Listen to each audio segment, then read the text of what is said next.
Nandito na ho tayo sa pinakadulo ng ating sakahan mga kagri, na kung saan doon ay nandoon na yung gubat, sasahan, niyugan, na yan po ang pinanggalingan ng pugad ng ating mapanirang piste.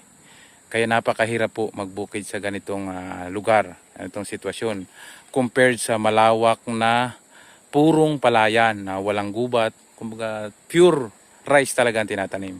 Sabihin man nating malinis ang ating dike, baseg, ay hindi pa rin natin maiiwasan na masasalanta ho tayo dahil sila ay nagugutom. Kaya ang tanging pinagkakapitan lamang namin mga kagri magsasakang katulad nito ay sana tirhan kami ng pangkain. Kaya binubusog namin sila mga kagri. Yan ho, at ugaling regular na pagmumonitor ng ating tubigan. Ito po ang pinakadulo hanggang doon